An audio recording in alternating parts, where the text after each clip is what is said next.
Halo teman-teman semua. Pernahkah kalian membayangkan bagaimana bangsa Indonesia yang begitu luas dan beragam bisa tetap bersatu hingga hari ini? Nah, jawabannya ada pada sebuah cara pandang yang disebut dengan wawasan Nusantara.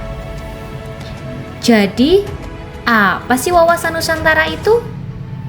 Next. Secara etimologi, wawasan Nusantara terdiri dari dua kata, yaitu wawasan dan Nusantara.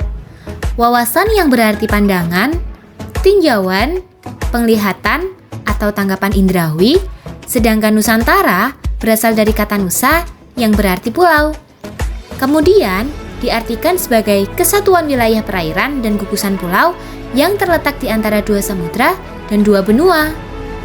Menurut Profesor Wan Usman, wawasan Nusantara adalah cara pandang dan sikap bangsa Indonesia terhadap diri dan lingkungannya sebagai satu kesatuan wilayah, ideologi, sosial budaya, ekonomi, dan pertahanan keamanan. Prinsip inilah yang menjadi dasar dalam menjaga keutuhan NKRI. Lalu, gimana ya penerapan atau implementasi wawasan Nusantara dalam berbagai bidang dan kehidupan sehari-hari? Yuk, kita bahas bersama-sama dalam video ini. Implementasi wawasan Nusantara dalam bidang ilmu pengetahuan. 1.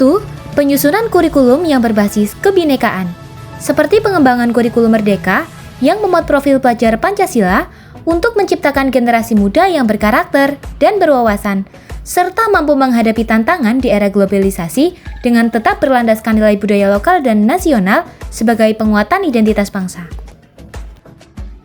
2. Pemerataan akses pendidikan dan ilmu pengetahuan.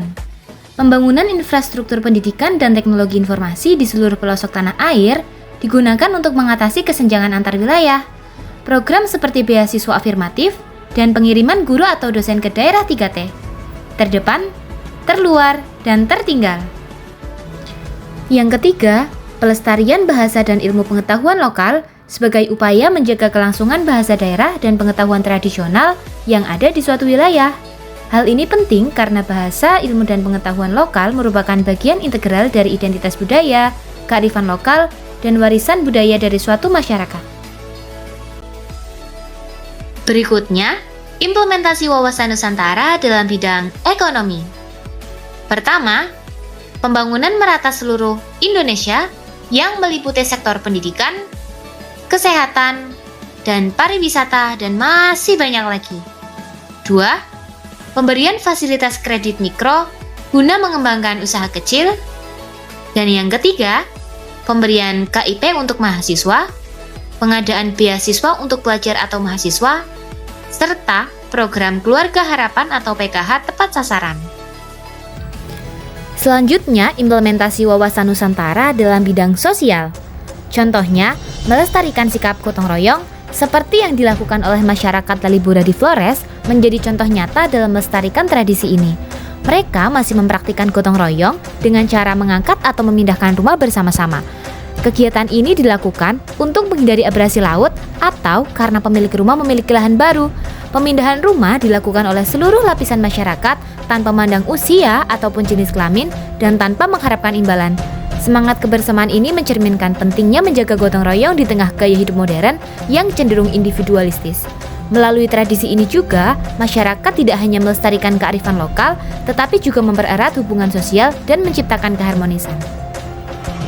Contoh selanjutnya yaitu menghormati dan menghargai setiap perbedaan, baik itu perbedaan suku, ras, agama, dan budaya yang tercermin dalam semboyan Indonesia yaitu Bhinneka Tunggal Ika, di mana Indonesia dengan beribu keberagaman suku bahasa dan budaya yang menjadi identitas bangsa Indonesia. Contoh selanjutnya yaitu pengambilan keputusan dengan cara musyawarah untuk mencapai mufakat atau kesepakatan bersama. Selanjutnya, implementasi wawasan Nusantara dalam bidang politik. Contohnya, pelaksanaan pemilu dengan sistem demokrasi yang menjunjung tinggi keadilan. Hal ini sesuai dengan asas pemilu yaitu lubar curdil. Nah, iya benar, artinya langsung, umum, bebas, rahasia, jujur, dan adil. Contoh selanjutnya yaitu keikutsertaan Indonesia dalam politik luar negeri dan memperkuat korps diplomatik untuk menjaga seluruh wilayah Indonesia, seperti mengikuti kegiatan KTT ASEAN, kemudian kerjasama ekonomi Asia Pasifik atau APEC, dan masih banyak lagi. Nah, contoh selanjutnya ada mengembangkan sikap pluralisme dan HAM untuk mempersatukan keberagaman di Indonesia. Implementasi yang terakhir yaitu implementasi wawasan Nusantara dalam bidang pertahanan dan keamanan. Salah satu contohnya yaitu mengikuti upacara 17 Agustus ataupun mengikuti upacara pada hari-hari perayaan lain ataupun upacara pada hari Senin. Contoh selanjutnya ada pendidikan bela negara dan penguatan rasa nasionalisme, serta memperkuat sistem pertahanan dan keamanan nasional melalui penguatan dari sistem TNI, Polri, ataupun lapisan masyarakat yang turut serta membantu keamanan di Indonesia.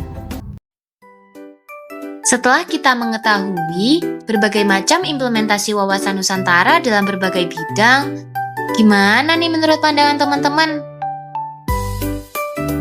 Nah, jadi, wawasan Nusantara sebagai cara pandang bangsa Indonesia terhadap diri dan lingkungannya merupakan landasan penting dalam kehidupan berbangsa dan bernegara. Dalam kehidupan sehari-hari, implementasinya tercermin melalui sikap menghargai perbedaan, menjaga persatuan, gotong royong, toleransi antar umat beragama, cinta tanah air, serta kesadaran untuk menjaga keamanan dan ketertiban bersama. Dengan menerapkan wawasan Nusantara dalam tindakan kecil, tiap warga negara turut serta memperkuat keutuhan NKRI dan menciptakan kehidupan sosial yang harmonis, adil, dan berkeadaban.